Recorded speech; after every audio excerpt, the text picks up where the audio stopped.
Bharatiya Janata party के प्रदेश प्रवक्ता प्रदीप सिन्हा ने झारखंड मुक्ति मोर्चा पर बड़ा हमला बोला। प्रदेश कार्यालय में 25 अक्टूबर को मीडिया को संबोधित करते हुए उन्होंने सोरेन परिवार की बहू को लेकर बड़ा सवाल उठाया। उन्होंने कहा कि सीता सोरेन कभी झारखंड मुक्ति मोर्चा की नेता हुआ करती थी, वह सोरेन परिवार की बहू हैं। उनके लिए जिस तरह से अपमानजनक शब्द का प्रयोग किया गया है, क्या इस तरह का बयान दूसरी बहू कल्पना सोरेन के ऊपर इरफान अंसारी के देने पर झारखंड मुक्ति मोर्चा चुप रहता? क्या सोरेन परिवार इरफान अंसारी के इस बयान का खंडन करेगा?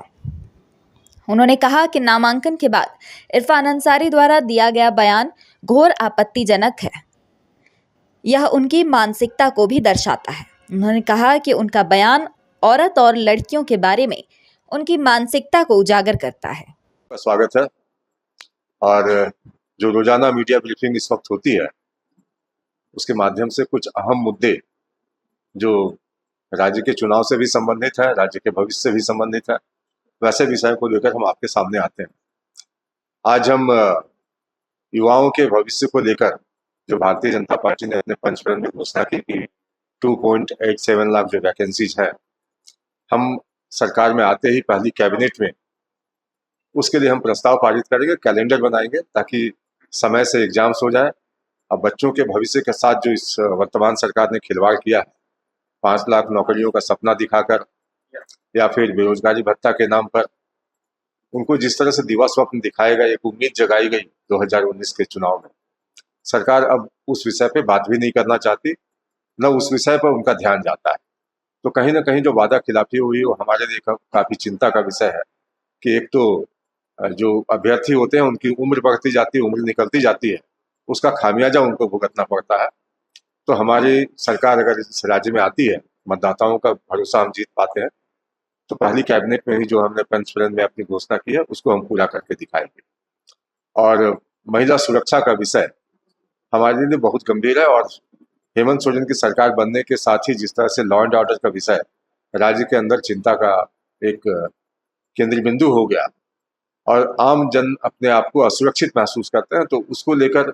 भारतीय जनता पार्टी ने कई दफे सरकार को सदन में भी घेरा और सड़क से भी हमने प्रश्न किए। प्रदेश कार्यालय में प्रेस ब्रीफिंग के माध्यम से भी सरकार को सचेत करने की कोशिश की गई कि जो अपराधी तत्व आज हावी हो चुके हैं और गाहे बगाए जिस तरह से आदिवासी युवतियों के साथ, दलित युवतियों के साथ बलात्कार की घटनाएं बढ़ी हैं, 7,000 से ज्यादा अगर रेप के केसेस हों, एनसीआरबी का डेटा ये कह रहा है, भारतीय जनता पार्टी अपनी ओर से आरोप नहीं लगा रही। तो निश्चित रूप से किसी भी सरकार के लिए चिंता का विषय होना चाहिए था कि बहन बेटियों की सम्मान की बात करने वाली सरकार अगर इस मसले पर चुप्पी साधे बैठे रहे और कहीं ना कहीं जो फास्ट ट्रैक कोर्ट का एक कॉन्सेप्ट है उसको हम अगर इम्प्लीमेंट नहीं करते हैं ऐसे अपराधियों के खिलाफ कि जल्दी से जल्दी सुनवाई हो और कॉन्विक्शन रेट भी बढ़े, तब तक अपराधियों के मन में डर उत्पन्न नहीं किया जा सकता। तो इसलिए और एक जो चरित्र रहा है इस इंडिया अलायंस का कि जिस तरह से महिलाओं को टारगेट करते हैं, जो आज एक बयान आया है इरफान अंसारी का कि कल नॉमिनेशन के पश्चात जो उन्होंने कहा सीता सोरेन को लेकर, न सिर्फ घोर आपत्तिजनक है बल्कि उनकी मानसिकता को दिखाता है कि औरतों के बारे, लड़कियों के बारे वो उसकी मानसिकता क्या है, वो क्या सोचते हैं।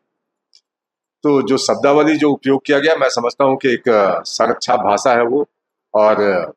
इस तरह की भाषा वही लोग इस्तेमाल करेंगे जिनके संस्कार उस तरह के। तो भारतीय जनता पार्टी मानती है कि एक तो झारखंड मुक्ति मोर्चा को उनके खिलाफ कार्रवाई करनी चाहिए, साथ साथ चुनाव आयोग को भी इस बयान का संज्ञान लेते हुए जो विधि सम्मत कार्रवाई है उनके खिलाफ की जानी चाहिए, ताकि चुनावों के दौरान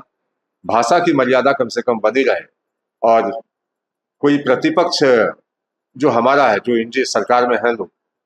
अगर इस तरह की भाषा का इस्तेमाल करेंगे तो हमारे कार्यकर्ताओं से फिर वो शालीनता वाली व्यवहार की अपेक्षा भी ना करें,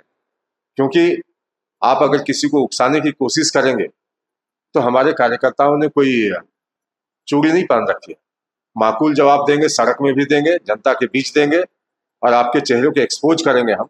कि आप किस तरह से महिला विरोधी हैं, सोच क्या है आपकी चुप्पी किसी विशेष वर्ग से आने के बाद किस तरह से घिघी बन जाती है आपकी। तो कहीं ना कहीं प्रश्न के घेरे में आप हैं, कटघरे में आप हैं, आपको सारा स्पष्टीकरण देना होगा कि सीता सोरेन जो कल तक झारखंड मुक्ति मोर्चा की नेता हुआ करती थी, सोरेन परिवार की बहू है वो, तो उनके लिए जिस अपमानजनक शब्द का इस्तेमाल किया गया, क्या सोरेन परिवार इरफान अंसारी के इस बयान का खंडन करेगी या उनको रिप्रीमांड करेगी कांग्रेस पार्टी के प्रति अपनी आपत्ति दर्ज करा के उनको इस भाषा के लिए कहीं ना कहीं मैं समझता हूँ कि संदेश देने की आवश्यकता है, ताकि महिलाओं का सम्मान सुरक्षित रहे, महिलाओं के प्रति जो आदर का भाव समाज में विद्यमान है उसको कोई अगर डेंट करने की कोशिश करता है तो उसके खिलाफ सख्त कार्रवाई की जानी चाहिए। बस इतना।